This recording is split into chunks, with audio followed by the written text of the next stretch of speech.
Şimdi deprem yer kabuğu hareketlerinin sonucunda oluşan bir olay. Şimdi yeryüzü, daha doğrusu yerküre aslında içi sıcak dışı soğuk bir kütle.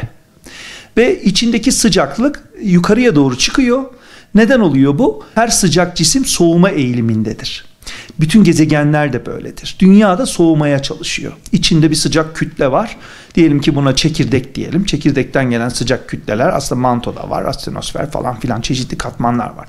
Bunlar sıcak kaya kütleleri olarak sıcaklığı dışarı verme eğilimindeler. Üst kabuğa, yani yaşadığımız yere doğru sıcak böyle kütleler çıkıyor. Biz bunu nasıl anlıyoruz? Volkanizmadan anlıyoruz. Değil mi? Şimdi bu sıcak kütleler yukarı çıkarken bu yer kabuğunda çeşitli parçalar oluşmasına neden oluyor. Sanki soğuyan kahvenin köpüğünün hareket etmesi gibi bu parçalar birbirlerine göre hareket ediyor. Biz bunlara levha diyoruz. Şimdi levha sınırlarında çok depremler oluyor. Bu levha sınırlarından iki tane önemlisi Doğu Anadolu fay zonu, birisi de Kuzey Anadolu fay zonu Türkiye için. Bunun dışında Türkiye yakınında yine bu levha sınırlarından Ege'de mesela Ege Çukurluğu dediğimiz bir bölge var. Bunlar hep çok deprem üreten büyük alanlar. Bunlar dünyanın soğuması sonucu oluşmuş levhaların arasındaki sınırlar. Bu sınırlarda hareketler oluyor. Levhalar birbirine göre hareket ediyor ve sonucunda depremler oluşuyor ve volkanizma oluşuyor. Biz bunu daha çok Türkiye'de son yüzyılda deprem olarak yaşadık. Pek volkanizma yaşamadık. İstatistiki olarak doğru denebilir. Fakat gün vermek mümkün değil şu anki teknolojiyle. Biz geçmiş depremlere bakıyoruz. Tarihsel deprem kayıtlarına bakıyoruz. Ve bunu iki şekilde yapıyoruz. Ya tarihsel kayıtları tutulmuş oluyor raporlarda. Diyelim ki Osmanlı vakanüvisleri yazıyorlar. Diyorlar ki şu tarihte deprem oldu. Veyahut eski kaynaklar, işte ne bileyim ben, başka ulusların kaynakları kendi yıkılan şehirlerini yazıyorlar. Biz diyoruz ki milattan sonra 110'da bu bölgede bir yıkım olmuş. Dolayısıyla burada bir deprem var diyoruz vesaire vesaire. Onun bir de başka bir yöntem var. Paleosismoloji diyoruz biz bu yönteme. Bu da bilinen faylara çukur açıyorsunuz. Çukur açtıktan sonra çukurun içerisindeki depremleri tarif edebiliyorsunuz, çizebiliyorsunuz. Çukurun içerisinde gözleyebiliyorsunuz. Ondan sonra onlardan çeşitli metotlarla, mesela en çok bilineni karbon 14.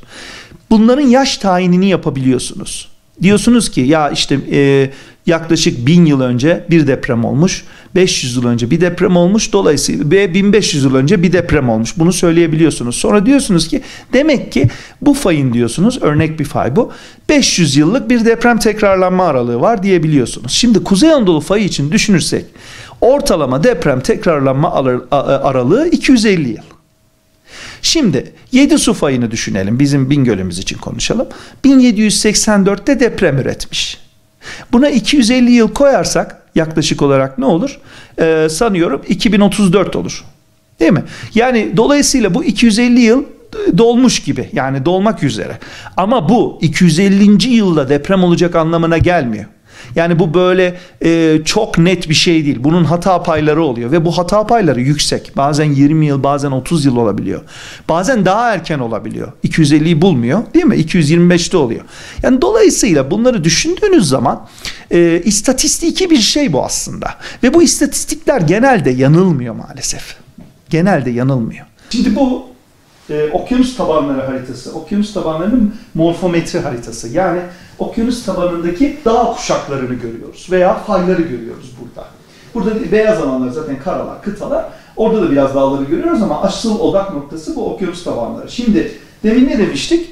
Dünya soğumaya çalışıyor, değil mi? Dünya soğurken sıcak kaya kütleleri yukarı çıkıyor, sonra aşağı iniyorlar.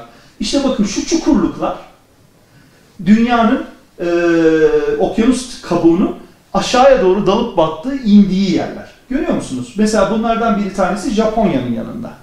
Onun için Japonya'da çok büyük depremler olur. Bakın şu Amerika'nın batı kesimlerinde var. Burada mesela San Andreas fayı var. Çok ciddi depremler olur. Şimdi şu bölgede Türkiye var. Bu Türkiye'yi görüyorsunuz. Türkiye'ye bu Arap levhası kuzeye doğru hareket ediyor. Son yaklaşık işte yani milyonlarca yıldır hareket ediyor ama yaklaşık 13 milyon yıl önce Türkiye'ye gelip çarpmış. Ve bu çarpışma nedeniyle bizim burada Bitlis, Zaros, Kennedy dediğimiz bir kuşak oluşmuş. Bu kuşakta da dediğimiz gibi bu şeyden başlıyor. Kabaca işte Kahramanmaraş'tan başlıyor. Şeye kadar iniyor. Basra Körfezi'ne kadar iniyor. Burada depremler oluyor. Aynı zamanda bu Bitlis-Zaros aktif bindirmesi ya da Kennedy nedeniyle bu bölgede Doğu Anadolu fayı ve Kuzey Anadolu fayı oluşmuş Anadolu'nun içerisinde. Bu itme kuvveti nedeniyle. Bunlar da depremler üretiyorlar. Yani bunlar iki tane leva sınırı.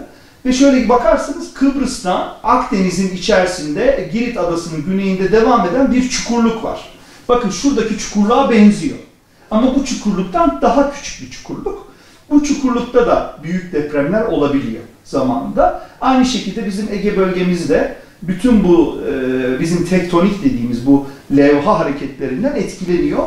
Ege'de de depremler oluyor o nedenle. Yani bu kabaca bu harita dünyanın levha sınırlarını, dolayısıyla dünyada volkanizmanın ve depremlerin bol bulunduğu yerleri gösteren bir harita. Coğrafi olarak.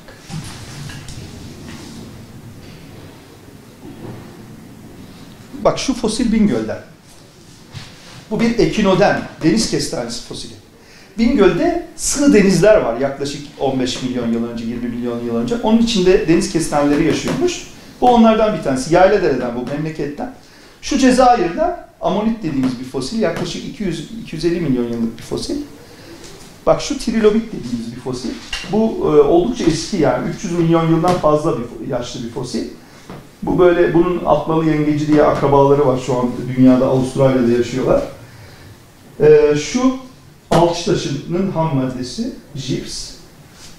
Ondan sonra şu ametist dediğimiz renkli kuars mineralleri. Bak bu ekinodermdi ya. Bu ekinoderm yaklaşık 15 milyon yıllık bir ekinoderm. Buysa yaklaşık 70 milyon yıllık bir ekinoderm. Bunu da ben Sakarya'dan buldum. Benim tez alanımdı. Şu benim Çin'den bir jeoloğun bana hediye ettiği güzel bir ölçek. Yani onu anı olarak yapmışlar.